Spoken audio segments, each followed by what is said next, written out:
정치평론가 이강윤의 오늘.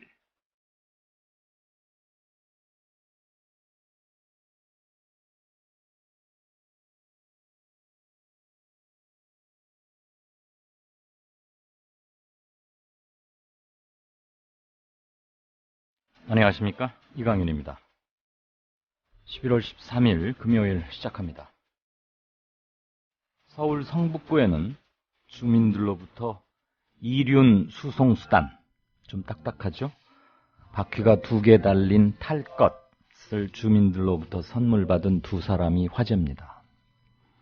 한 사람은 종암 아이파크 2차 아파트의 조수진 경비반장이십니다. 그분의 별명은 칼 가는 경비원입니다. 무슨 소리냐고요? 각 세대에서 쓰는 주방용 칼, 조금만 쓰면 무뎌진다면서요. 그런데 요즘은 칼 갈아주는 그런 게 드물기 때문에 주부들이 갈아서 쓰면 충분히 더 쓸 수 있는데도 할 수 없이 칼을 더 사곤 한답니다. 조 반장은 그것을 보고서 관리사무소에 이 얘기를 해서 칼 가는 기계를 샀고 한 6달 동안 무려 3,000자루 이상의 칼을 갈아줬답니다. 주민들이 그 조 반장에게 감사의 뜻으로 스쿠터를 한 대 최근 선물했습니다. 주차장 돌아다니랴, 화단 체크하랴, 아파트 단지가 꽤 넓죠. 거기를 걸어서 부산하게 다니는 게 평소 보기 딱했던 모양입니다. 서울 압구정동의 어느 아파트에서는 주민들의 모욕적 대우와 강압적인 지시, 이런 것에 항의하느라고 어떤 경비원 분께서 분신을 했고 그만 사망하는 그런 안타까운 사례도 있었습니다. 같은 서울 하늘인데 풍경은 너무 다릅니다. 성북구의 또 한 사람, 탈 것을 선물 받은 사람은 김영배 성북구청장입니다.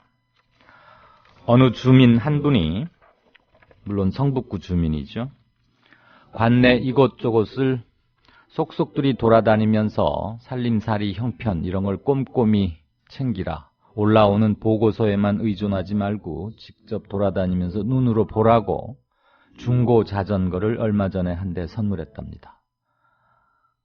김 구청장, 물론 주로는 차를 타고 다니지만 그 주민을 생각해서라도 가끔은 자전거로 이것저것을 다닌다고 하더군요.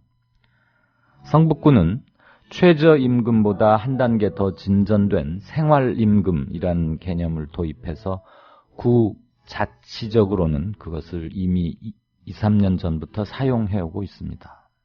또 지역 내 관리 도급 계약을 맺을 때 계약서에 흔히들 갑을이라고 쓰는데 그 대신에 동행으로 쓰기로 했답니다. 같을 동자에 행복할 행자입니다.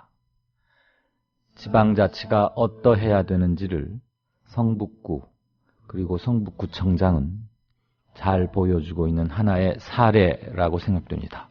잠시 후 시작합니다. 아직도 콘도 회원권 분양받으세요? No. 저렴한 금액으로 회원권을 이곳에서 구입하세요. 전국에 있는 모든 콘도 회원권, 여러분이 찾는 회원권에 관한 정보가 모두 있습니다. 회원권 114, 대한민국 대표 회원권 거래소 회원권 114. 인터넷과 모바일 앱에서도 검색할 수 있습니다.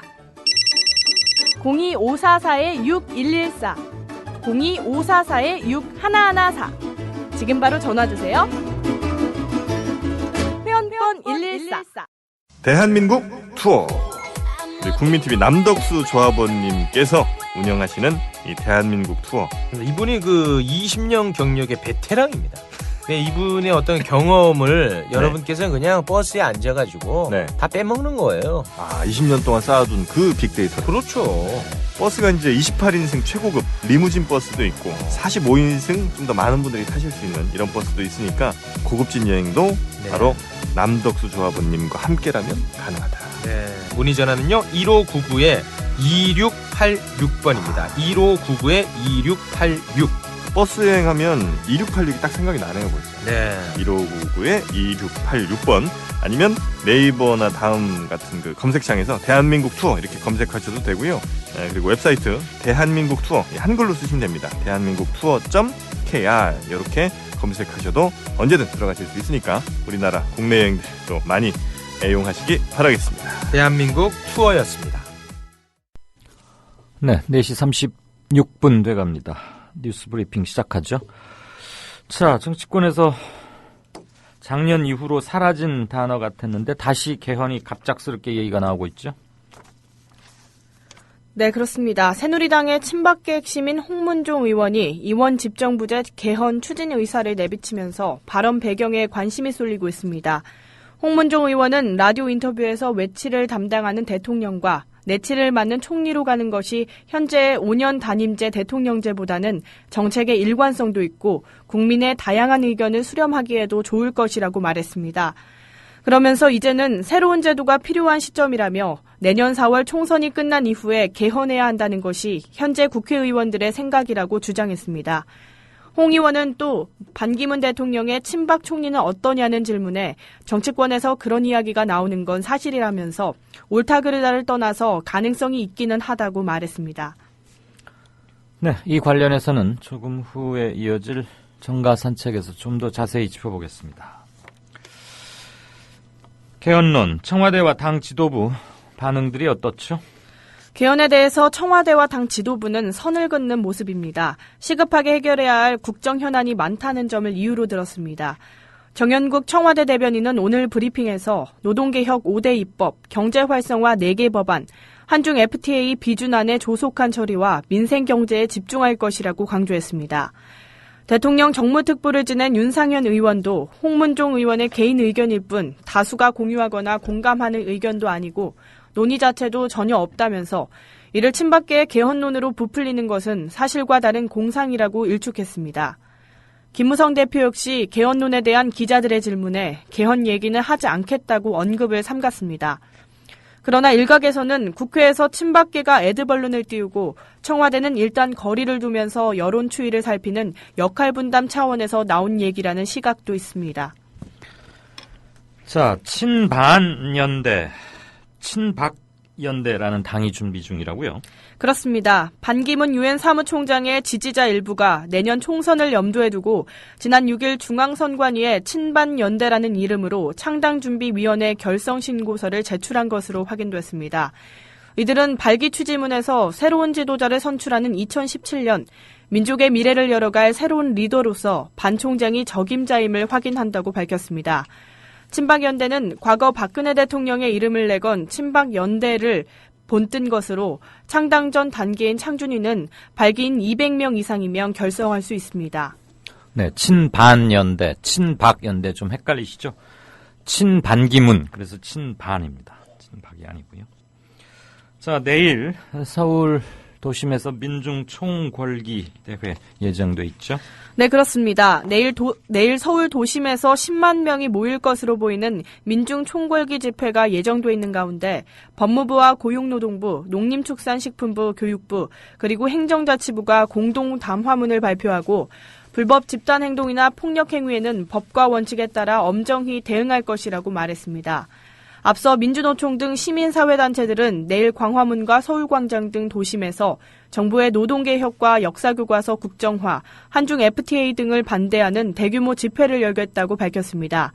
내일 국민TV에서 오후 1시 30분부터 10시까지 집회 상황을 현장과 스튜디오에서 생중계할 예정입니다. 민노총이 정부 담화문에 대해서 입장을 발표했죠? 네, 그렇습니다. 민주노총은 오늘 성명을 통해 11월 14일은 분노의 날이라면서 노동자와 농민, 빈민과 시민, 청년 학생 등 박근혜 정권을 향한 전체 민중의 분노가 서울 도심으로 쏟아져 나올 것이라고 밝혔습니다. 민주노총은 이제 민중이 스스로 떨쳐 일어나 말하지 않는다면 변화와 희망은 어디서 시작되느냐며 국민의 기억을 지배하겠다고 국정교과서 역사 쿠데타를 감행하고 해고를 더 쉽게 해 비정규직을 더 늘리는 노동계약까지 밀어붙이고 있다고 정부를 비판했습니다. 아울러 경찰에 대해 광화문 인근에 집회 신고를 내지 않고 광화문 집결과 청와대 방향 행진을 시도한다고 했지만 사실이 아니라면서 이미 오후 4시부터 광화문 인도로 행진하기로 신고를 마친 상태라고 밝혔습니다. 그러면서 경찰이 인도 행진을 막지 않는다면 평화적으로 행진할 것이라면서 평화 행진을 무력으로 막고 충돌을 일으킨다면 그 책임은 경찰에 있을 것이라고 덧붙였습니다. 네. 오늘이 전태일 열사 45주기 추도식이죠? 네, 그렇습니다. 비가 내리는 가운데 경기도 남양주시 마석 모란공원 전태일 묘소 앞에서 전태일 45주기 추도식이 열렸습니다. 한편 문재인 새정치민주연합 대표는 전태일 열사 45주기를 맞아 현 정부가 전태일이 절규하던 70년대로 회귀했다고 일침을 가했습니다. 네, 제가 추도일인데 추도식이라고 잘못 말씀드렸습니다. 정정합니다. 경북 영덕의 핵발전소 찬반 주민투표에 대해서 윤상직 산업부 장관이 인정할 수 없다. 지난번 삼척과 같은 견해를 또 밝혔군요. 네, 그렇습니다. 영덕에서 벌어진 핵발전소 찬반 투표와 관련해서 윤상직 산업부 장관은 투표 결과를 인정할 수 없다고 밝혔습니다. 지난 11일에서 12일 실시된 주민투표 결과 전체 유권자 34,432명 중 11,201명이 참여했습니다. 투표 참가자 가운데 원전건설 반대표는 91.7%인 1,274표가 나왔습니다. 윤 장관은 이미 여러 차례 말씀드린 바와 같이 이번 투표는 법적 근거와 효력이 없으며 따라서 정부는 투표 결과를 인정할 수 없다고 말했습니다. 다만 윤 장관은 원전 건설을 반대하는 영덕 군민이 있다는 점을 받아들여 안전한 원전 건설과 지역 발전을 위해 배려와 열린 소통을 하겠다고 부연했습니다. 네. 자, 국회의원 선거구 획정 결국 법정 처리 시한 넘기는군요. 네, 그렇습니다. 내년 총선의 선거구 획정을 위한 여야 지도부의 사흘에 걸친 협상이 결렬되면서 결국 오늘로 예정된 법정 처리 시한을 지킬 수 없게 됐습니다. 어제 협상에서 새누리당은 지역구 의석수 증가와 비례대표 축소를, 새정치민주연합은 변형된 연동형 비례대표제를 골자로 하는 이른바 이병석 안을 주장했지만 이견을 좁히지 못했습니다. 여야는 다음 주 초쯤 협상을 재개할 방침인 것으로 알려졌지만 입장 차이가 커 접점을 찾기는 쉽지 않을 전망입니다. 네, 어제 이 시간 교육 전문가로부터 수능 다음 날 각 학교에서는 아마 곡소리가, 울음소리가 날 것이다. 그런 전망 예측을 해드렸는데요. 아니나 다를까. 올해 대입 수능 시험 굉장히 어려웠다고 학생들은 그렇게 말하고 있죠. 네, 그렇습니다. 국어, 영어, 수학 모두 지난해 수능보다 어려웠던 것으로 나타났습니다. 오늘 한 입시 전문기관이 올해 대입 수능생 10만 6,288명의 가채점 결과를 분석한 결과 국어 B형을 제외하고 나머지 과목의 1등급 커트라인이 일제히 하락했습니다. 이는 시험이 어려웠다는 말입니다. 상위권에서 변별력을 확보하면서 한 문제만 틀려도 2등급으로 떨어지는 물수능 논란은 일단 피해간 것으로 보입니다. 자, 미얀마의 아웅산 수치 여사 대통령이 될 수 있다고요? 자체 자력으로. 네, 그렇습니다. 미얀마 총선 개표가 막바지에 접어든 가운데 아웅산 수치 여사가 이끄는 야당이 대통령 단독 선출을 위한 과반 의석을 확보했습니다. 미얀마 선거관리위원회는 지금까지 개표 결과 제1야당인 민주주의 민족동맹 NLD가 상원 110석과 하원 238석 등 상하원 의석 348석을 확보했다고 외신들이 보도했습니다. 이로써 NLD는 내년 대선에서 대통령을 배출하고 단독 집권할 수 있는 최소 의석 329석을 확보했습니다. 대통령을 선출하는 미얀마 상하원 의원은 군부 의원단 166명을 포함해 657명이기 때문에 과반수인 329명이 찬성하면 대통령을 선출할 수 있게 됩니다. 내년 3월로 예정된 상하원 합동회의에서는 상원, 하원, 군부 의원단이 각각 1명씩 추천한 뒤 후보 중 최고 득표자가 대통령이 되고 나머지 2명은 부통령이 됩니다. 네. 민중총궐기대회가 하루 앞인데 기독교 평화행동 목자단이라는 곳에 경찰이 압수수색을 했군요. 네, 그렇습니다. 민중총궐기대회를 하루 앞두고 경찰이 기독교 평화행동 목자단 사무실 등에 대해 압수수색했습니다. 경찰청은 국가보안법 위반 혐의와 관련해 오늘 새벽부터 서울 연지동 기독교회관 내에 있는 목자단 사무실과 김성윤 최재봉 목사 자택을 압수수색했다고 밝혔습니다. 기독교 평화행동 목자단은 앞서 탈북 브로커에 속아 본의 아니게 입국했다는 탈북자 김연희의 송환을 추진하는 기자회견 등을 열기도 했습니다. 이에 대해 기독교 평화행동 목자단은 경찰이 최 목사에게 북한 공작원과 접선했다는 혐의 등을 뒤집어 씌우고 있다며 민중 총궐기 대회를 앞두고 물타기 하려는 시도라고 비난했습니다. 네. 성완종 리스트의 핵심 증인이었죠. 한장섭 전 경남기업 부사장에게 1심에서 집행유예가 선고됐군요. 네, 그렇습니다. 서울중앙지방법원은 한 전 부사장에게 징역 3년에 집행유예 4년을, 함께 기소된 전모 전 재무 담당 상무에게 징역 2년에 집행유예 3년을 각각 선고했습니다. 재판부는 한 전 부사장 등이 성전 회장과 공모해 범행의 핵심적 역할을 한 것으로 볼 수 있지만 범행으로 얻은 개인적인 이익이 없고 성전 회장의 사실상 압력으로 범행에 가담한 점을 참작했다고 밝혔습니다. 한 전 부사장은 성전 회장과 짜고 2009년 10월부터 지난해 12월까지 계열사인 대하레저 산업 등의 자금 150억여 원을 빼돌려 성전 회장의 개인 용도 등으로 사용한 혐의로 재판에 넘겨졌습니다. 전 전 상무는 2008년 9월부터 이듬해 3월까지 성전 회장과 함께 경남기업 계열사의 대출금 35억여 원과 현장 전도금 6억여 원 등을 횡령한 혐의로 불구속 기소됐습니다. 네. 오늘 아마 이 사진 보신 분들 많으실 텐데요. 저도 뭔가 하고 깜짝 놀라서 한번 봤습니다. 서울시의 몸짱 소방관 분들이 달력 모델로 나섰다고요? 네, 그렇습니다. 서울시는 소방관 14명이 내년도 달력 제작에 참여했다고 밝혔습니다. 판매 수익금은 전액 화상 환자 치료비로 기부됩니다. 지난해 처음 선보인 몸짱 소방관 달력은 처음에는 1000부 판매가 목표였지만 반응이 좋아 모두 2500부 제작됐습니다. 몸짱 소방관 달력은 다음 달 6일까지 온라인 쇼핑몰을 통해 예약 판매하며 가격은 10,000원입니다. 더불어 서울시는 오는 16일 오전 광화문 중앙광장에서 몸짱 소방관과 함께하는 화상 환자 돕기 희망 나눔 행사도 개최합니다. 달력 제작에 참가한 몸짱 소방관과 뮤지컬 파이어맨 팀의 합동 공연, 안전체험 한마당 등 각종 이벤트가 이어집니다. 네, 달력 한 부 10,000원, 굉장히 의미 있는 10,000원이 되지 않을까 싶습니다. 오후 들어서 날씨가 아주 사납던데 바람도 거세고요. 내일 주말 전국 날씨 어떻게 되죠? 내일은 전국이 대체로 흐리고 비가 오다가 새벽에 전라남도를 시작으로 낮에는 대부분 그치겠습니다. 강원도 영동과 경상남북도는 밤까지 이어지는 곳 있겠으나 낮 동안에 소강 상태 보이는 곳 있겠습니다. 아침 최저 기온은 9도에서 15도, 낮 최고 기온은 14도에서 20도가 되겠습니다. 네, 뉴스 브리핑 지금까지 김일아 아나운서였습니다. 고맙습니다.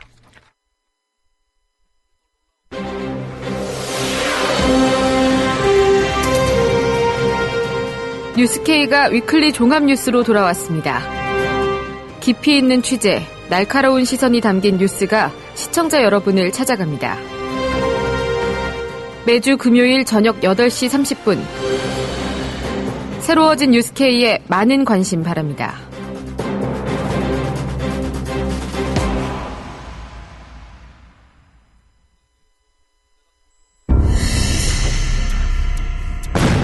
조선일보가 일제에 벌이는 거룩한 전쟁에 참여하라고 해서 내 학도병으로 지원했다가 죽을 뻔했다우. 6.25 때 조선일보가 국군이 연전연승하고 있다고 해서 넋놓고 있었죠. 근데 밤새 인민군이 서울을 함락시키고 후퇴할 때는 남편을 잡아갔어요. 진작 피난할걸. 조선일보에서 외환 위기는 없다며 설레발 떨었는데 그걸 바보같이 믿었어요. 그래서 사업에 실패했습니다. TV조선에서 황선 신은미가 북한을 지상 낙원이라고 했다는 보도를 보고 폭탄을 던졌어요. TV조선이 거짓 보도를 한 건데.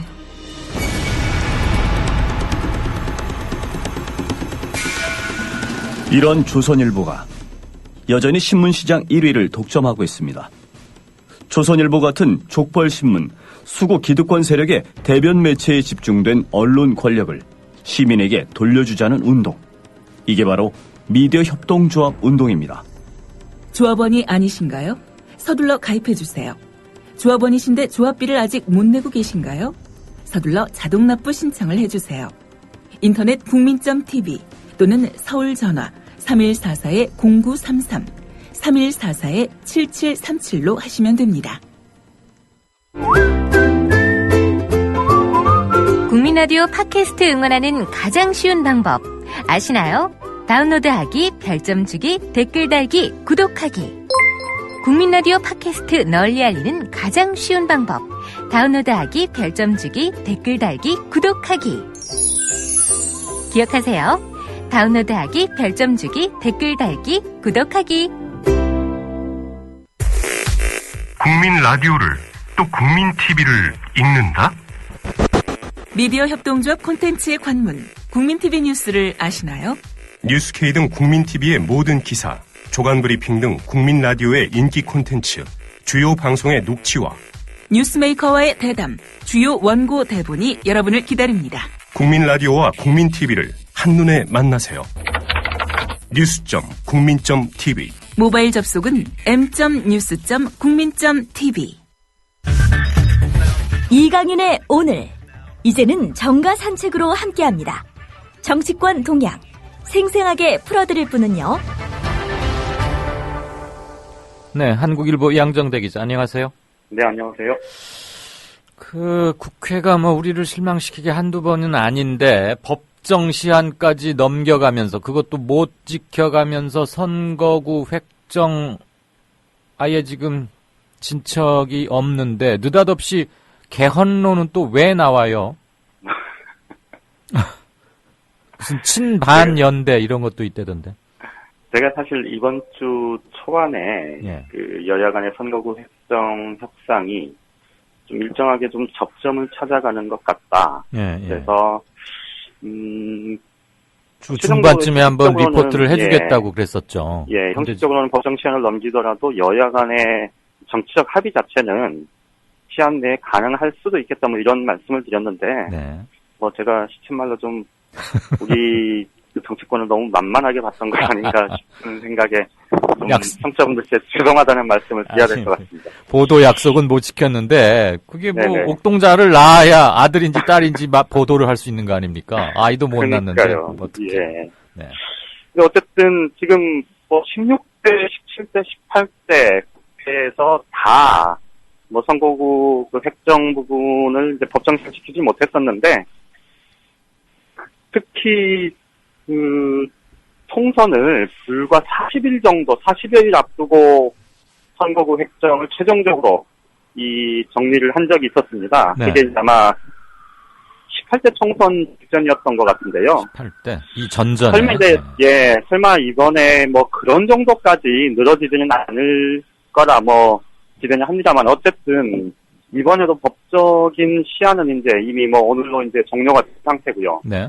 이래서 자칫 잘못하면 이제 최악의 경우에는 이게 이제 헌법재판소 판결이 있기 때문에 올해 연말까지 어쨌든 이 선거구 획정이 이 헌법 판결에 따라서 이루어지지 않으면 내년 1월 1일부터 그러니까 새해부터는 현행 선거구가 그대로 가면 선거구 자체가 전부 무효가 되거든요. 위헌에 걸려서. 그렇죠. 그러면 정말 사상 초유의 일인데 설마 그렇게까지 가지는 않을 거라고 기대를 해야 되지 않나 싶습니다. 참 여러 가지 합니다. 그런 셈 말입니다. 만약에 그렇게 되면 전례가 없기 때문에 어떻게 되나요? 지금 19대 의원들 임기는 5월 며칠까지로 정해져 있는 거고. 예. 그런데 20대 의원들이 선출이 안 된다. 이거 정말 황당한데? 그러니까 이제 그때 되면 어쨌든 막판 되면 어쨌든 총선은 치르기 위해서 자기들도 이제 총선을 치러야 되니까. 예, 그렇죠. 결국은 어떤 식으로든 하긴 할 텐데. 지금 당장 한 달 뒤부터 이제 예비 후보 등록이잖아요. 예. 그러니까 이제 무엇보다도 깝깝한 건 이전 전직 의원들, 그러니까 한번 의원을 했던 사람들이야 얼굴이 좀 알려지고 이름이 알려져 있으니까 그래도 좀 덜 피해를 물론 피해가 크긴 하겠지만. 근데 정치 신인들이나 또는 이렇게 이제 진보정당 운동을 통해서 이렇게 국회 진출하려고 하는 그런 사람들 입장에서 보면 지금 이 여야 정치권의 행태라는 건 정말 그야말로 그러니까 서로 책임 떠넘기면서 쌈박질 하는 것처럼 보이지만 사실 이해관계가 이거 이렇게 하면 현역 의원들이 절대적으로 유리한 그런 정치적 이해관계는 딱 맞아 떨어지는 것 아닙니까? 예. 그런 그러니까 이게 뭐라 그럽니까? 이게 우리가 이제 예전에 김일성 주석이 북한의 철권 통제를 하고 이 박정희 대통령이 이 우리나라에서 이제 여기서 이제 유신 통치를 할 때 이 양쪽이 서로에 대해서 적대적인 그 관계를 취하면서도 사실 공생한다 이런 평가를 하기도 했었는데 네. 지금 여야의 상황이 선거구 획정 문제만 놓고 보면 딱 그 상황 아닌가 뭐 이런 생각이 들기도 합니다. 네. 그런데 이제 서두에 서희대께서 말씀 꺼내셨듯이 사실 자기들이 해야 될 일은 정말 대도 않게 지금 약속 안 지키고 이 국회의원들이 법 만드는 사람들이면서 법을 안 지키는 그런 행태를 계속해서 그런 작태를 반복하면서 뜬금없이 지금 개헌 문제로 지금 어제 저녁 때부터 지금 오늘 정치권이 시끌시끌합니다. 네. 이 개헌 문제라는 게 사실은 전에도 한번 같이 말씀을 나눈 적이 있습니다만 사실 진작했었어야 되고 그렇죠. 그것이 권력구조 개편 문제뿐만 아니고 우리 사회에 변화된 이 변화상을 또 시대 정신을 담는 그런 쪽으로 좀 분야별 개헌까지 이뤄내야 한다. 그 필요성 굉장히 크다. 이게 이제 작년부터 계속해서 나왔던 얘기 아닙니까? 네. 그런데 작년부터 나왔을 때 계속해서 개헌 논의는 경제를 우리 사회에 모든 걸 빨아들이는 블랙홀이고 경제 발전은 가로막는 저해 요소고 이런 식으로 주장을 해왔고 그 논의를 가로막았던 사람들이 바로 청와대와 친박계, 여권 내 친박계 아닙니까? 예. 그런데 지금 어제 뜬금없이 이 박근혜 대통령의 최측근 중에 한 명으로 꼽히는 홍문종 의원이 라디오 방송 인터뷰에서 이원 집정부제 얘기를 했고 더더군다나 그 이원 집정부제의 대상으로 반기문 유엔 사무총장을 대통령으로 그리고 친박계 인물이 통리로 그래서 내치와 외치를 분리해서 담당하는 그런 이원 집정부가 이게 옳고 그름을 떠나서 충분히 거론될 만하다, 가능할 만하다, 이런 얘기를 했단 말이죠. 그러면서 지금 최근에 그렇지 않아도 박근혜 대통령이 이 여권의 총선에 간접적으로 개입을 하고 정치권의 총선 문제에 대해서 이 자신의 퇴임 영향력까지 유지하려고 정말 역대 어느 대통령보다 노골적으로 이 총선에 개입한다 이런 비판적인 평가가 쏟아지는 마당에 네. 이 대통령의 최측근 중에 한 명한테서 이런 얘기가 나오다 보니까 이게 결국 박 대통령이 자신의 퇴임 후 영향력 유지 차원 정도가 아니고 사실은 실질적으로 이 집권 연장에 대한 네. 좀 전반적인 플랜을 지금 가동하기 시작한 것 아니냐 네. 이런 해석으로까지 지금 번지고 있는 겁니다. 친박의 핵심이라고 하는 자가 갑자기 들고 나왔으니까 그런 추론이 당연히 가능하겠죠. 김무성 그렇죠. 대표가 뭐라고 했더니 지금이 개헌 얘기할 때냐고 눈 부라려서 꼼짝도 못하게 하더니 개헌론 하면 모든 이슈를 빨아들인다고 입도 뻥끗 못하게 했었잖아요. 작년에만 해도. 네. 예. 오늘 좀 한 가지 좀 넘어갈 일은 이제 홍문정 의원이 그렇게 얘기를 하니까 기자들이 오늘 김무성 대표한테 그걸 물어봤답니다. 예. 그 이원 집정부제 개헌 관련한 그런 얘기가 나오는데 어떻게 생각하느냐. 그랬더니 김무성 대표가 이 기자들한테 자조 섞인 표정 그리고 약간 신경질적인 반응 이 두 가지가 같이 섞여 있었다는데 예. 그걸 왜 나한테 물어보냐. 가서 홍문정한테 물어봐라. 라고 얘기도 했고요. 거기서 한마디 덧붙였는데 그게 뭐냐면 예. 혼잣말처럼 그런 얘기도 했답니다. 내가 할 때는 안 된다 그러고 누가 하면 되고 이런 얘기도 했다는 거예요. 그러니까 집권 여당의 대표가 참 얼만큼 정책 무게가 지금 떨어져 있는지를 상징적으로 보여주는 대목이 아닌가 싶기도 한데요. 어쨌든 지금 홍문정 의원의 얘기가 사실은 지금 당내 친박계 핵심 중에 한 명이 윤상현 의원이 오늘 기자들한테 직접 본인이 문자 메시지를 돌린 게 있습니다.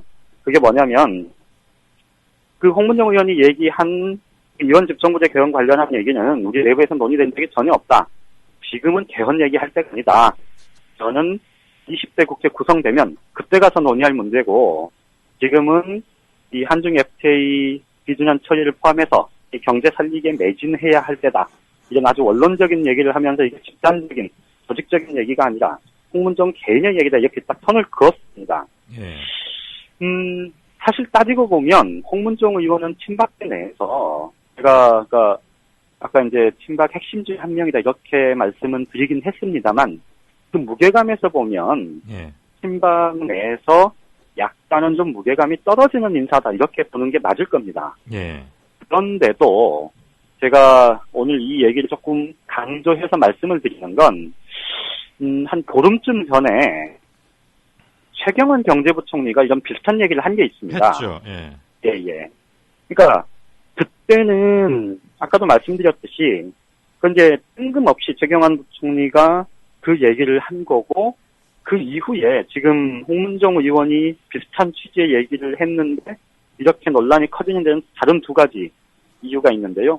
이게 하나는 이제 아까 말씀드렸듯이 박근혜 대통령이 지금 최근 들어서 거의 뭐 총선에 노골적으로 개입하겠다는 뭐 거의 무슨 그런 선언을 하는 것처럼 예. 상황이 지금 그렇게 번져가고 있는 와중에 나온 얘기라서 조금 더 정치적인 의미가 실리는 거고요. 또 다른 하나는 그 구체적으로 오늘 질의응답 과정에서 반기문 유엔 사무총장을 대통령으로 친박계 인사를 총리로 이런 구체적인 얘기가 나왔기 때문입니다. 네네.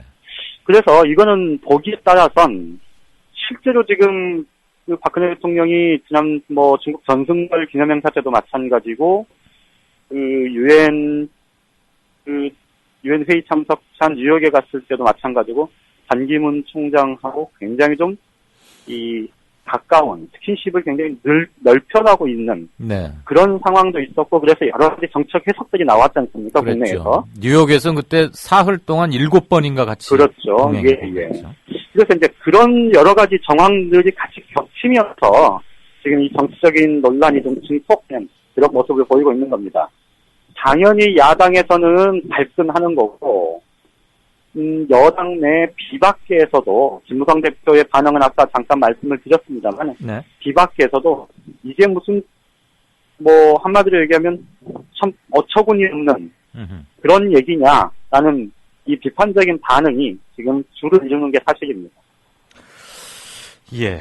그게 좀 심상치 않아요. 너무 구체성을 띠고 있죠. 반기문 대통령 플러스 친박 총리 하면서 개헌하자면은 이원 집정부제나 뭐 이렇게 해서 총리에게 훨씬 더 많은 권한을 주고 반기문 대통령 만약에 그 구상대로라면 대통령에게는 뭐 외교 정도만 담당하게 하는 이름으로써 일본 자민당식의 정권 영구화 또는 연장 기도가 아니겠느냐. 그런데 항상 아까도 우리 양 기자가 언급을 하셨지만 홍문종이라는 사람이 약간 돌쇠 내지는 돌격대장 이런 좀 풍기잖아요. 선수와는 관계없이.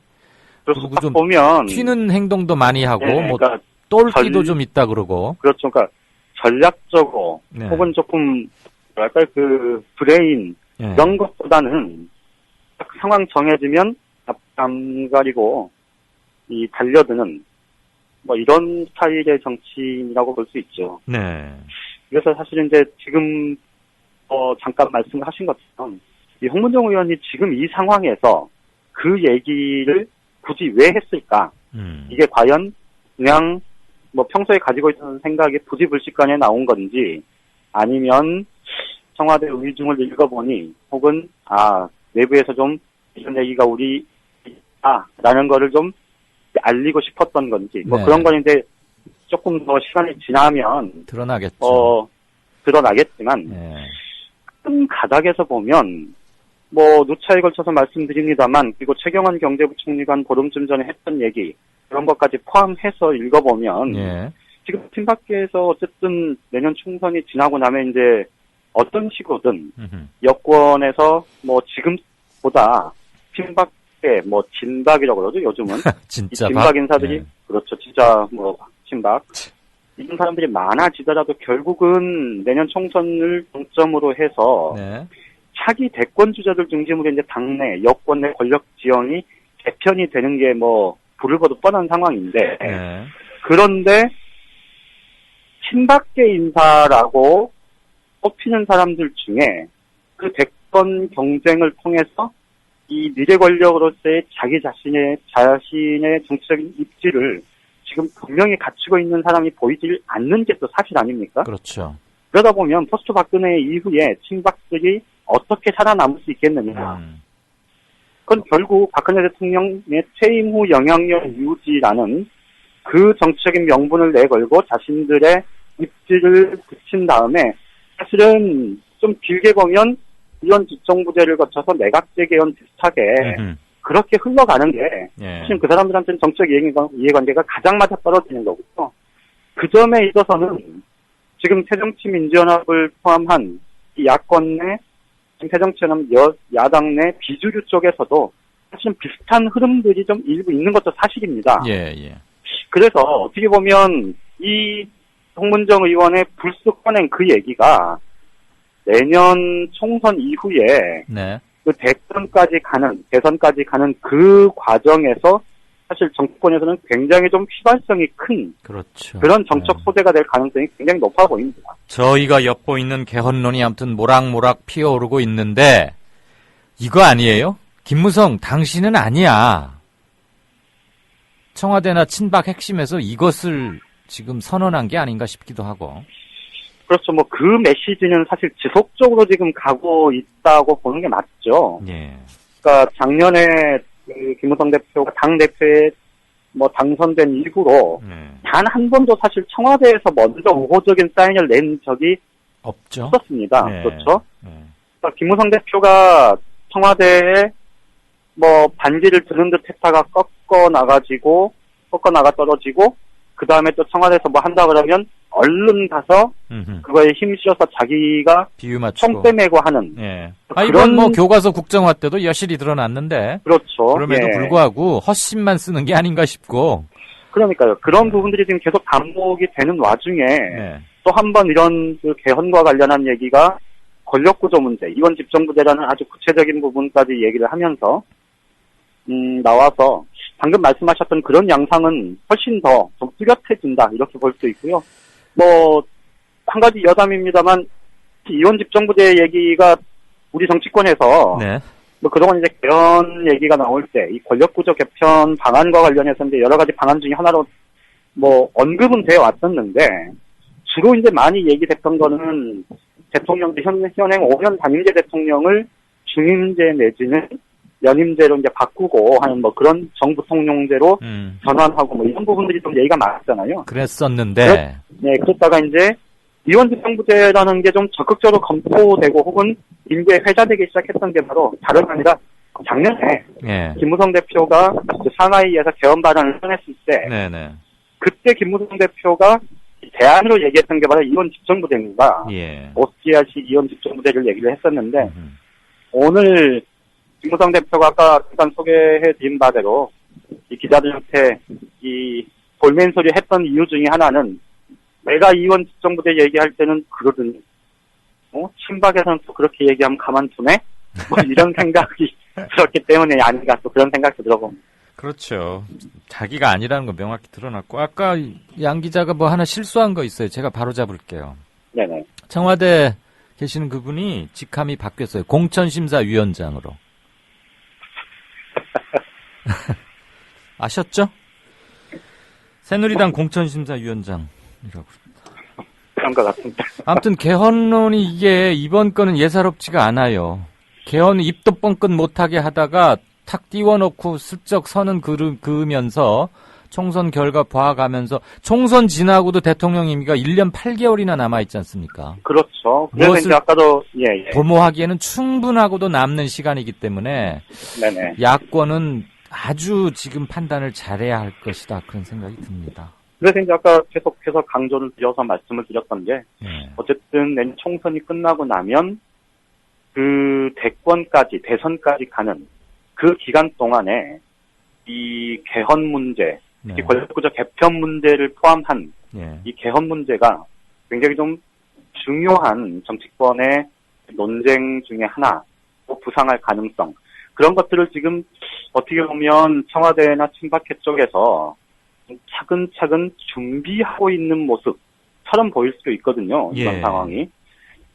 그 일환이 아닌지 뭐 그런 생각을 해볼 수 있을 것 같습니다.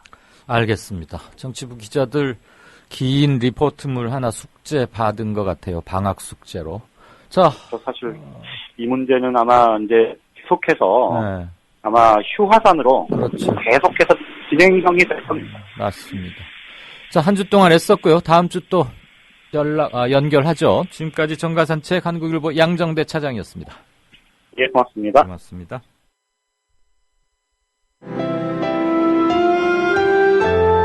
주장이 질서를 만나면 아름다워집니다.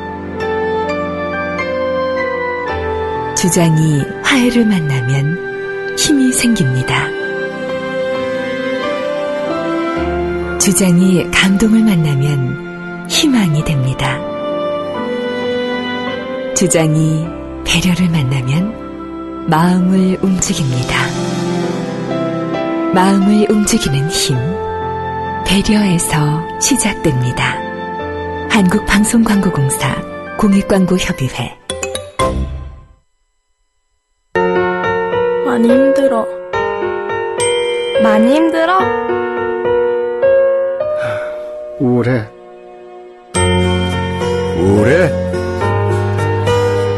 고민 있어요. 고민 있어요? 사랑의 물음표를 붙여주세요. 관심의 물음표를 붙여주세요. 힘들어하는 이들이 혼자가 아님을 알 수 있도록 지금 말을 걸어주세요.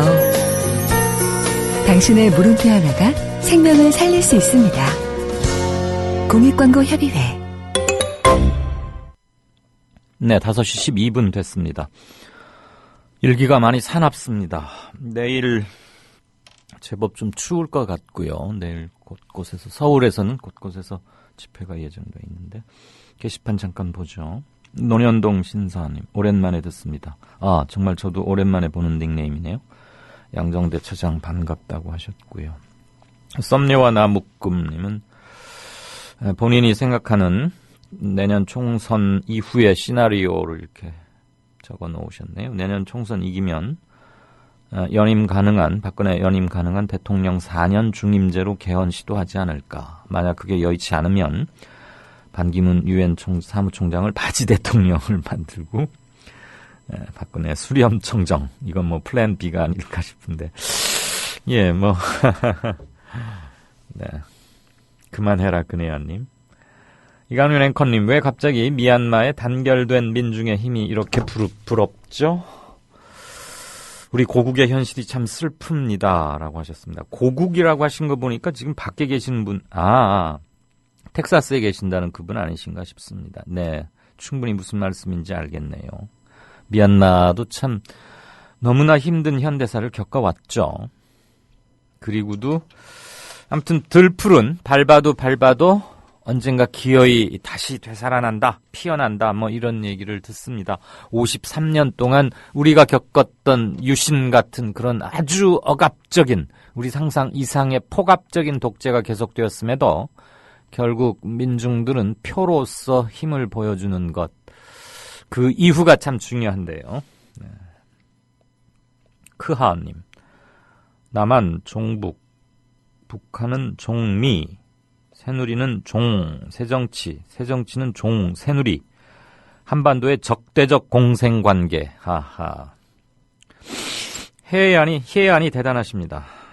여기서는 종북으로 하면 무조건 통하고, 저쪽에서는 종미, 반미, 뭐 이런 거죠. 여야가 적대적 공생관계다. 이 말씀을 키포인트로 이해하겠습니다. 오케이마리님은 어제 서울 광화문 광장 수능을 볼래야 볼 수 없었던 작년에 하늘나라로 떠나간 단원고 250여 학생들, 일종의 뭐라고 할까요?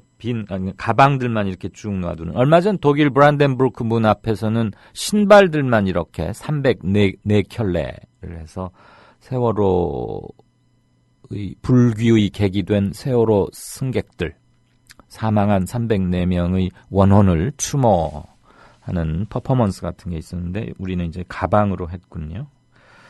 그랬죠. 어제 5시 40분쯤 시험이 끝났으니까 그와 함께 펼쳐졌습니다.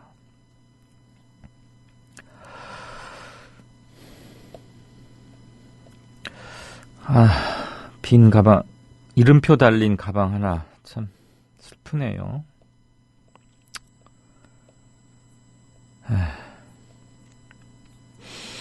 지영 팬님, 소방관, 몸짱 소방관들 달력을 이렇게 벌써 올려주셨네요.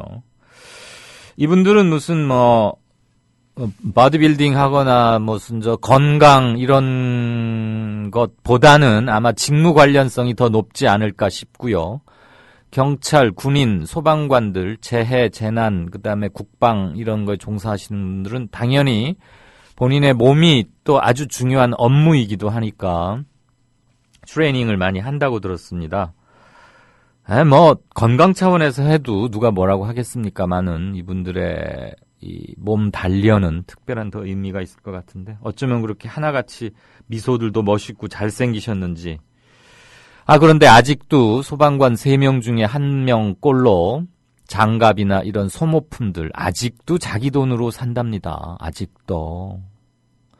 이게 한 2년인가 3년 전쯤에 어느 소방관의 아내가 아마존닷컴에서 미제 소방관, 그러니까 진화용 장갑을 사면 싸고 훨씬 질기고 튼튼해서 오래 쓴다 그래가지고 그게 알려졌더니 며칠 뒤에 어떻게 또 공무원들은 그런 건 득달같이 잘 알아내잖아요. 그게 어디 근무하는 누구의 부인이 쓴 것 같대더라 그러면서 거기에다가 목장갑 20켤레 보냈다는 거 아닙니까?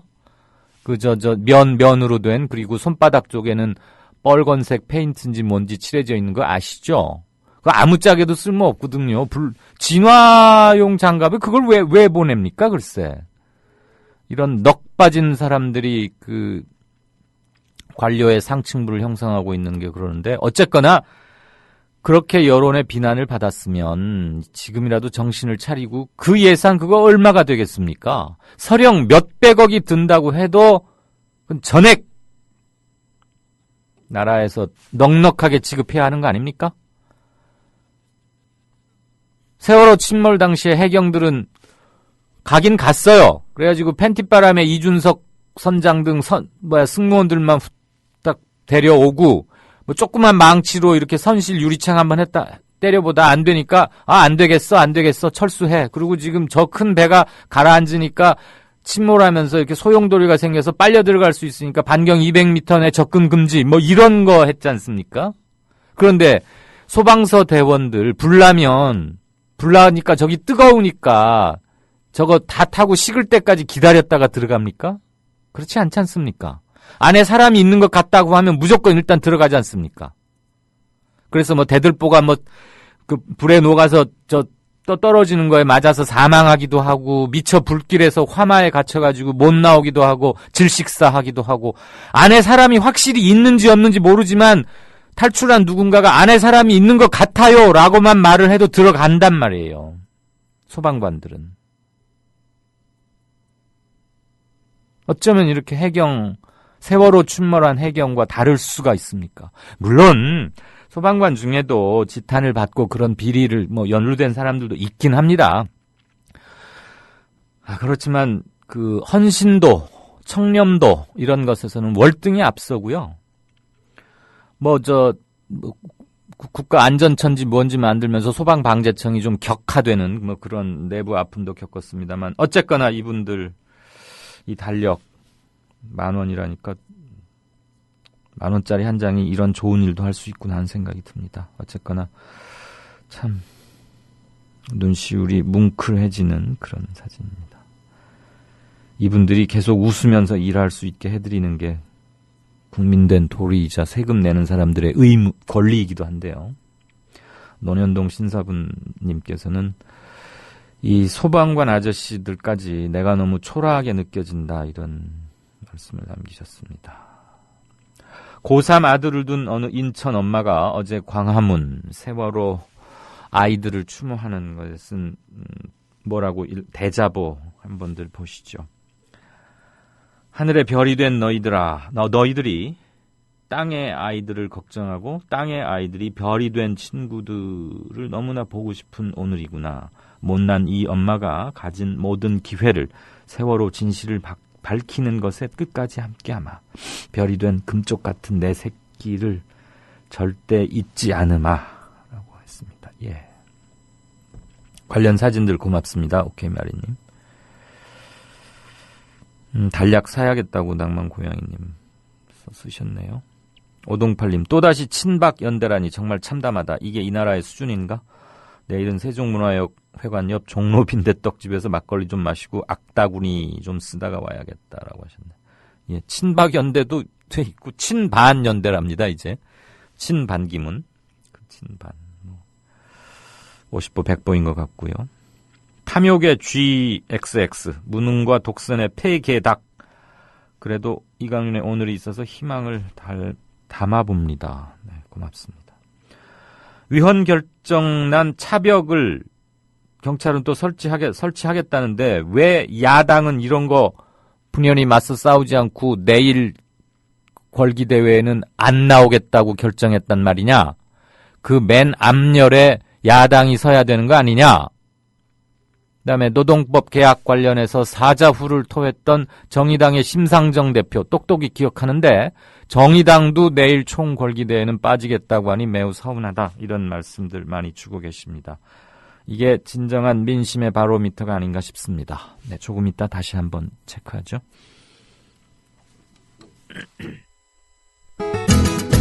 월간 다운로드 수 1000만, 팟캐스트계의 에이스, 국민 라디오가 광고주를 찾습니다.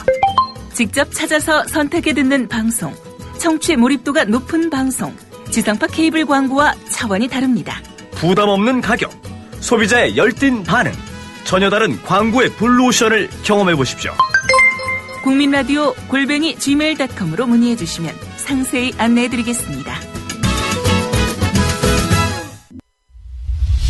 지금 여러분께서는 정치평론가 이강윤이 진행하는 이강윤의 오늘을 듣고 계십니다. 이강윤의 오늘은 팟캐스트 포털 팟빵에서 다시 들으실 수 있습니다. 의견과 건의가 있으시면 게시판에 남겨주세요.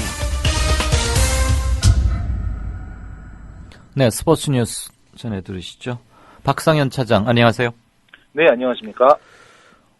며칠 전에도 비가 제법 내렸고 오늘도 또다시 비바람이 상당한데 이럴 때 악천후라고 할 수도 있겠지만 오늘 바람 강도로 봐서는 아마 구기 종목, 야외에서 하는 구기 종목은 상당히 영향들을 받을 텐데 축구는 눈이나 비가 와도 웬만하면 그냥 하죠. 야구는 좀 쉬기도 하더구만.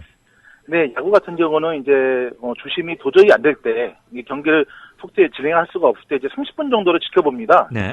그러면서 이제 경기를 속개하느냐 마느냐를 결정하게 되는데 축구 같은 경우는 웬만하면 경기를 진행을 하거든요.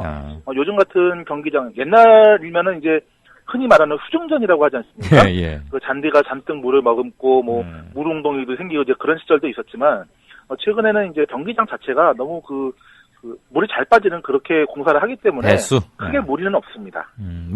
저도 그 기억이 나요. 공을 이렇게 찼는데 힘껏 뻥 차도 공이 물을 잔뜩 먹으면서 무거워서인지 잘 안 나가고 조금 가다 툭 떨어지고 하는 걸 보고 그랬는데. 유리그 왕중왕전에서 재밌는 얘기들이 많다고요, 오늘? 네, 그렇습니다. 오늘 비가 왔는데도 불구하고 유리그 왕중왕전이 성균관대학교에서 열렸습니다. 성균관대학교요? 예, 수원 성균관대학교입니다. 네네. 성균관대학교 자연과학 캠퍼스요. 네. 예.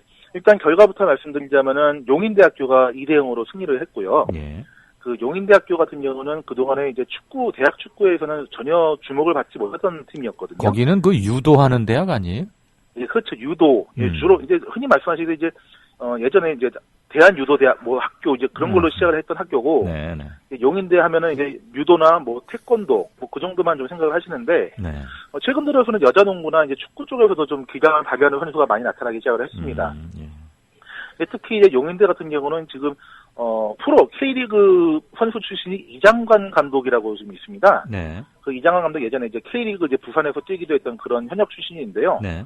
그 이장관 감독이 이끄는 영인대학교가 오늘 우승을 하면서 창단 처음으로 유리그 왕중왕에 올랐고요. 네. 이제 가장 좀 재미있는 거는 이제 이장관 감독이 1학년 때부터 이제 키워왔던 선수들이 지금 4학년이 됐거든요. 네. 그 4년의 기다림으로 인해서 결국 챔피언까지 오르는 그런 기적을 좀 연출을 했습니다. 예. 거기는 경호원들 많이 되고 그러는데죠. 그 용인대학교인가? 거기 출신. 예, 그렇습니다. 그랬군요. 아무튼 축구가 그런 점에서는 가장 원초적인, 그러니까 뭐 웬만한 날씨 이런 거에 그냥 굴하지 않고 마치 전쟁하는 것처럼 이렇게 끝까지 치르잖아요. 네, 그리고 뭐 비가 오는 거는 물론이고요. 가장 단순하고 눈이 와도 축구 경기가 열리거든요. 예. 예, 근데 이제 축구 경기가 눈이 올 때 네. 문제는 이제 공이 잘 안 보이는 경우가 있는데 그러겠죠. 그럴 때는 컬러공을 씁니다. 예. 보통. 예, 그래서 컬러공을 쓰는 경우가 있고요. 요즘 뭐 축구공들은 워낙 뭐 울긋불긋 요란하던데요, 안 그래도? 예, 그렇습니다. 요즘은 이제 축구공도 이제 컬러공이 많이 나오기 때문에 네. 이제 크게 날씨엔 지장이 받지 않는데요. 예. 이상하게 오늘 같은 경우는 이제 남미 예선에서 네. 너무나 폭우가 내려서 취소가 되는 그런 사태도 있었습니다. 이제 오늘 그 남미 그 월드컵 남미에선 브라질과 아르헨티나의 경기가 열리기로 돼 있었는데요. 네네. 그 부에노스아이레스에 엄청난 폭우가 내려서 그라운드가 완전히 물에 잠기는 정도로 그래서 폭우가 내려서 하루가 연기가 됐습니다. 예. 그래서 오늘 만약 경기가 열렸다면은 이제 네이마르가 네. 진짜로 치를 수 있었는데 하루가 연기되는 바람에 이제 브라질과 아르헨티나의 경기는 이제 하루 늦춰서 내일 보실 수 있을 것 같습니다. 네이마르는 그래 못 뛰어요? 내일 나오게 됩니다. 그러겠죠. 예. 아니 아까 네이마르 말씀하시길래 어쨌거나 그들도 굉장한 라이벌이고 어마어마하죠. 축구 전쟁에 버금갈 만큼. 옛날에 그렇죠. 우루과이하고 뭐 아르헨티나도 막. 비슷하니까요. 네. 예. 특히 알겠습니다. 이제 아르헨티나 같은 경우는 지금 남미 예선에서 2패를 당한 팀이거든요. 예, 그렇기 때문에 좀 브라질을 반드시 꺾어야만 이제 남미 예선에서 좀 순위를 좀 끌어올릴 수가 있겠는데 문제는 지금 이제 메시라든지 리오넬 메시라든지 세르히오 아구에로 선수가 모두 부상으로 빠져 있다는 점이 그럼 아르헨티나가 전력이 많이 차질이 생기겠네요. 예, 그렇습니다. 그래서 좀 아무래도 좀 아르헨티나가 좀 브라질을 상대로 좀 어려운 경기를 펼치지 않을까 이렇게 생각이 듭니다. 알겠습니다. 자, 국내 배구 얘기 한번 볼까요? 몰빵 배구라는 게 뭡니까? 우리 V리그의 몰빵 배구? 예, 이제 흔히 말하는 몰빵 배구라는 이제 은어가 있는데요. 이제 외국인 선수에게 공격을 밀어준다는 뜻입니다. 그러니까 모든 웬만한 공격을 다 밀어준다 그런 뜻으로 이제 몰빵 배구라는 얘기가 있는데요. 이제 보통 이제 배구 경기에서 보면은 공격 점유율이라는 게 있습니다. 네네네. 그러니까 이제 어떤 선수가 얼마나 많은 공격을 했느냐. 예를 들어서 10번을 공격해서 6번을 했다. 그러면 이제 공격 점유율 60%가 되는 거죠. 네. 근데 이제 대부분 V리그를 보면은 그 외국인 선수의 공격 점유율이 60%도 넘습니다. 굉장한 스트라이커들이군요. 예, 그렇습니다. 그렇기 때문에 그 외국인 선수의 몰빵 배구가 문제가 된다. 이렇게 얘기가 나오고 있는데요. 근데 올 시즌은 유독 그 몰빵 배구가 조금 잠잠해진 모습이거든요. 네. 이제 일단 여자부 같은 경우는 이제 예전처럼 그 세계 최고의 선수를 데려오는 게 아니라 조금 실력이 약간 처지는 선수라고 해야 될까요? 네. 이제 막 프로 천연병인 선수들을 데려오는 경우가 데려오도록 드래프트 규정을 바꿨습니다. 네, 그러면서 이제 아무래도 외국인 선수에게 모든 것을 밀어주기가 어려운 구조가 된 거죠. 의존도를 좀 낮추려고 일부러 그랬나요? 대한배구협회에서? 예, 그렇습니다. 국내 선수들 기 좀 살려주려고? 예, 기를 살려주는 측면도 있고요. 네네. 그다음에 너무 외국인 선수의 기량을 하나의 팀의 전력이 좌우가 되다 보니까 그 국내 선수가 기량이 발전이 안 되지 않았습니까? 그러겠죠. 그러면서 이제 국내 선수들의 기량을 발전시켜 주고자 좀 외국인 선수의 수준을 좀 낮췄다고 해야 될 것 같습니다. 그러면서 이제 그 선수들의 그 공격 점유율이 좀 배분이 되기 시작했습니다. 네. 그러면서 이제 공격 점유율이 오히려 이제 외국인 선수가 공격 점유율이 조금 낮은 팀이 오히려 좀 더 선두로 올라오는 그런 경우가 좀 생기고 있습니다. 알겠습니다. 어제 지금 우리가 일본한테 첫 개막전에서 5대0으로 영봉패를 당하고서 좀 기분이 조금 그런데 야구 잘한다는 12개 나라만 모여서 프리미어 12인가 하고 있잖아요. 네, 그렇습니다. 요즘 스쿼드는 어때요? 누가 잘해요, 지금? 네, 한국 대표팀이 이제 대만으로 옮겨서 2연전을 치렀는데요. 그 도미니카 공화국과 베네수엘라를 모두 이겼습니다. 어제 같은 경우는 이제 콜드 게임 우승을 거두기도 했고요. 네. 이제 특히 이제 이병호 선수도 홈런을 쳤고요. 그다음에 어제 같은 경우는 이제 황재균 선수가 연타석 홈런을 치기도 했습니다. 그러면서 역시 또 마운드에서도 좋은 피칭을 보여주고 있고, 그러면서 이제 1패 2연승을 거두고 있습니다. 오늘 같은 경우는 이제 이동일 이자 휴식이 일어서 하루 쉬게 되고요. 네. 이제 내일부터 다시 멕시코와 미국전을 치르게 됩니다. 저기 일단 박 차장, 일본하고 미국은 현재 몇 승 몇 패입니까? 예, 일본은 지금 3승으로서 지금 선두로 달리고 있고요. 오, 3승. 네, 미국도 2승 1패를 기록하고 있습니다. 아, 미국은 어디한테 졌어요? 아, 미국은 이제 베네수엘라에게 졌죠. 베네수엘라. 네. 그렇군요. 일본은 네, 그러면서 이제 한국이 2승 1패를 달리고 있기 때문에 네.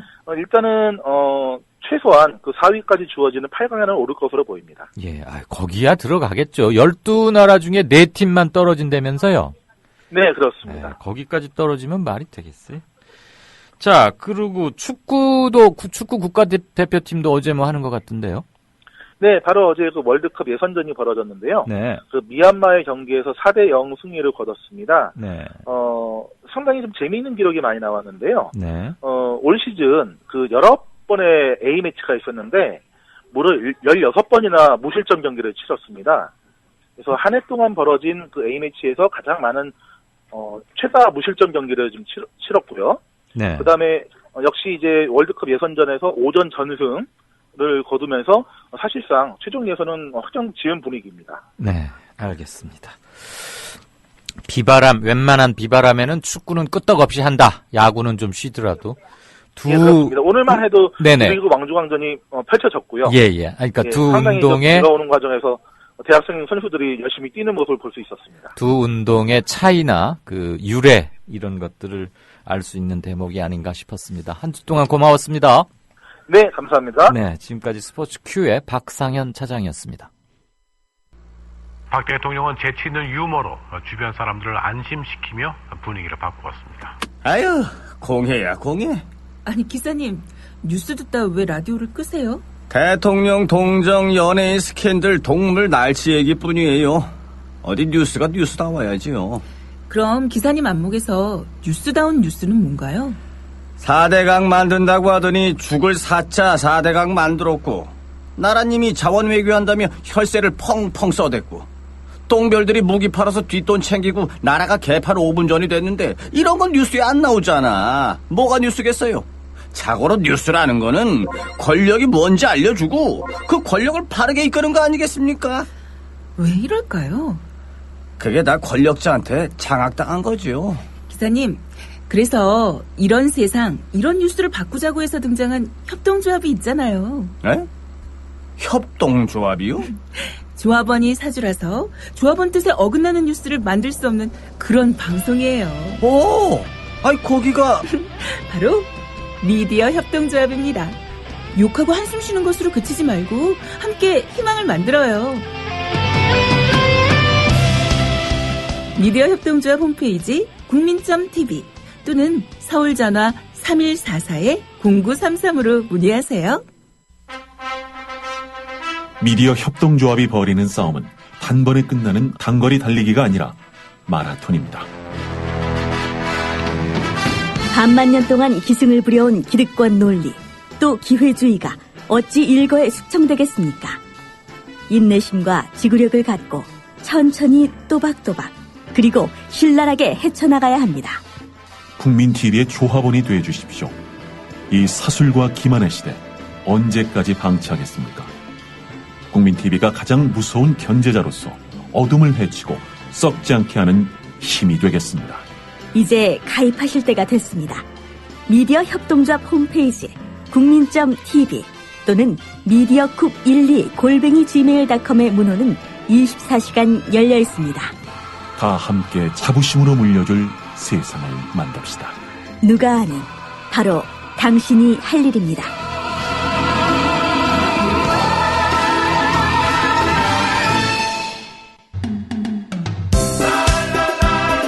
국민TV 조합원인감? 나가지 있게 지역협의회에 가입해야 쓰겠어. 국민TV 조합원이에요? 지역협의회에 가입해야죠. 국민TV 조합원 맞나? 막 퍼뜩 지역협의회에 가입해 안 카나? 국민TV 조합원에 가입하고 조합비를 내고 국민라디오와 국민TV를 시청한다고 조합원으로서의 만족이 전부냐? 결코 아닙니다. 가까운 지역협의회에 가입하셔서 가까이 사는 조합원과 동지애를 나누십시오.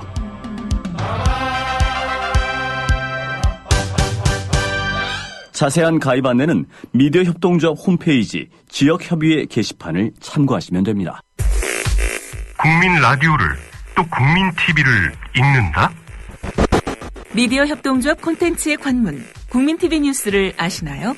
뉴스K 등 국민 TV의 모든 기사, 조간 브리핑 등 국민 라디오의 인기 콘텐츠, 주요 방송의 녹취와 뉴스메이커와의 대담, 주요 원고 대본이 여러분을 기다립니다. 국민 라디오와 국민 TV를 한눈에 만나세요. news.국민.tv 모바일 접속은 m.news.국민.tv. 네, 5시 35분 막 지나고 있습니다. 게시판 잠깐 보죠. 내일 예정된 총궐기에 야당들이 본척만척 참여치 않는 것을 두고 아주 민심이 사납군요. 적어도 이 게시판에선 말이죠. 대단군님께서는 시대는 유신 시대와 비견할 만한데 야권은 김대중 노무현 시대로 착각하고 있나 봅니다. 언론 탓만 하는 또 언론 환경 탓만 하는 야당들.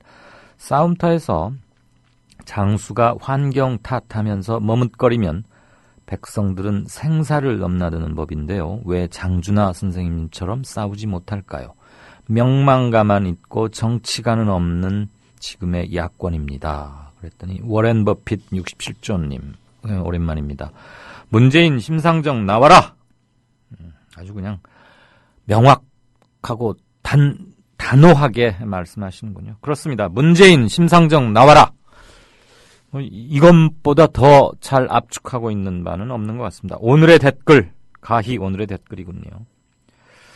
야당이 참가를 안 한다라고 하늘맘님께서는 꺄우뚱 해주셨고, 이상하네요 라고 낭만고양이님도 화답하시고요.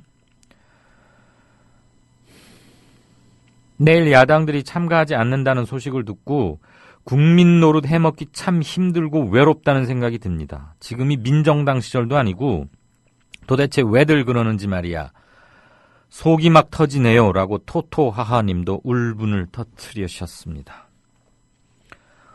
혼이 비정상인 유신공주 해외 여행비 뺏어서라도 소방관님들께 장갑 사드리고 싶다고요. 테라비님. 네, 저도 똑같은 심정입니다. 이런 거 쓸데없는 정부 행사 몇 번 안 해도 몇십억은 간단히 전략됩니다. 왜 저 이명박 정부 때였나요? G20 행사로 G20 이렇게 모여가지고 서울 삼성동 그 코엑스 거기에서 할 때 아예 그 삼성동 코엑스 앞이 왕복 12차로인가? 18차로인가? 아무튼 어마어마하게 넓죠. 왕복 다 차선을 합치면. 거기를 다 막아버렸잖아요. 그리고 경찰은 거기다가 철조망까지 이렇게 했어요. 그러니까 그 철조망 안으로만 G20 이동하게 하고 원천적으로 봉쇄를 해버린 거죠. 몇 시간 회의한다고 그 큰 길을 막고 그다음에 철조망으로 이렇게 에워싸서 통로를 만들고 그런 돈, 그런 사회경제적 비용 그걸 왜 치러야 합니까? 얼마나 비웃겠습니까? 밖에서는. 근데 그때 경찰청장 누군지 지금도 기억이 선한데요. 서울시경 경비국장도 알고요. 정말 수치스러웠습니다. 그거 가지고 나중에 표창인가 훈장도 받더라고요. 청와대에서 그걸 또 주더군요. 경비 잘했다고. 세계가 비웃는 계란 같은 거 던지고 그런 게 표현인데 그렇게 하면은 우리 국격이 떨어진다고 그 대로를 막아버리지를 않나, 돈을 몇 천만 원을 쳐들여서 철통을 이렇게 짓지를 않나, 그걸 또 잘했다고 표창을 상신하는 경찰이나, 그래 잘했다고 표창을 주는 X나, 참 정말 창피했는데, 지금 옷값 또 마찬가지 아니겠습니까? 그거 저 사비로 해 입는 옷이겠습니까? 대한민국 97년 자유, 누구에게도 지배당하지 않고 누구도 지배하려 하지 않는 것, 평등이란 모든 신분제를 반대하는 것, 묵자의 말인가 보죠. 어떤 형태의 세습이나 분리, 배척, 차별에 반대하는 것이다. 네, 대단군님 말씀입니다. 그동안의 사건들을 되짚어보면 난국의 해법이 있는지도 모릅니다. 그러면서 이런 문귀가 들어있는 비주얼 시각 자료를 하나 오동팔님이 올려주셨는데요. 뭔가요? 대선 자금, 부패 총리 임명, 십상시들, 7시간 실종, 부정선거, 대통령직을 사퇴합니다. 2012년 어느 순서로 읽어야 되는지. 대통령직을 사퇴합니다는 그때 그 대선 앞두고 국회의원직을 떠나면서 국회의원직 사퇴하면서 발음을 잘못했던 뭐 그거였던 것 같고. 밑에서부터 이렇게 순서가 맞겠군요. 예. 맞습니다. 로니님, 어찌 이 지경일까요? 곳곳에서 말이 안 되는 사건만 계속 터지다니. 오케이마리님이 정확한 걸 짚어주셨네요. 우리나라는 소방관이 지방자치단체 소속이어서 중앙정부에서 신경을 잘 안 씁니다. 맞습니다. 재정 자립도가 지역마다, 그러니까 지자체마다 다 다르기 때문에 어느 곳에서는 폐차 기한이 소방차를 폐차시켜야 되는 연한이 지났는데도 아직 계속 운행 중인 곳도 있고요. 기본 장구 외에 보호 장구 같은 거에서는 지급되는 수준 이런 것들이 많이 차이가 난답니다. 그런 그건 말이 안 되지 않습니까? 그러면 불이 날 때 그 소속 지방의 재정 자립도 형편 보아가면서 소방관들에게 지급된 장구 형편 보아가면서 화마가 널름거립니까? 불은 어디서나 똑같이 뜨겁게 타오르는 거 아닙니까? 왜 그런 국가의 중요한 기능을, 방화범이면 경찰에서 형법에서도 매우 엄한 벌로 다스리죠. 그런데 이건 당연히 중앙정부가 일관성 있게 해야 함에도 불구하고 자치단체 소속으로 해놔. 야당에서도 그 문제제기만 하고 그걸 고칠 생각을 안 해요. 그런 점은 참 답답합니다. 토토하님, 내일 프레스센터 앞에 국민TV 부스 엽니다. 그리고 중계방송도 3원으로 할 예정입니다. 스튜디오에서 이제 사령탑 기능을 하고요.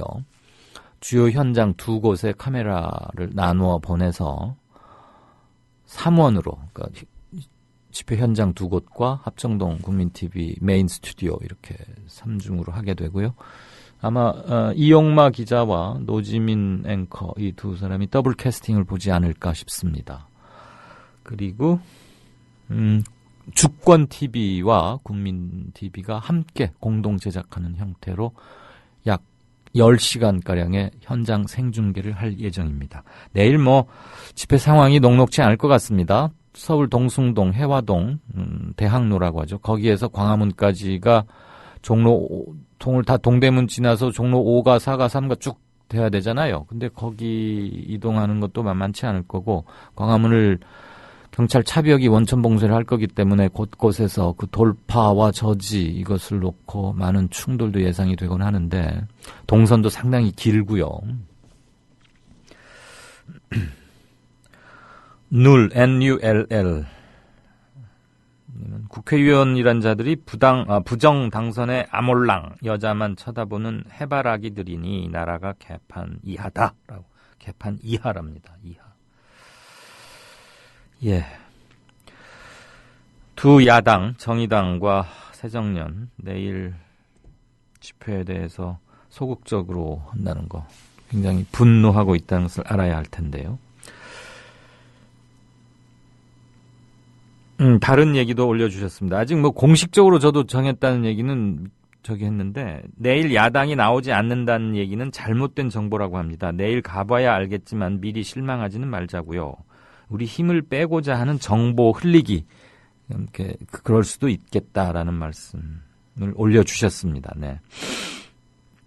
정의당 심상정 대표가 만약에 그랬다면 그것은 대단히 지탄받아 마땅한데요.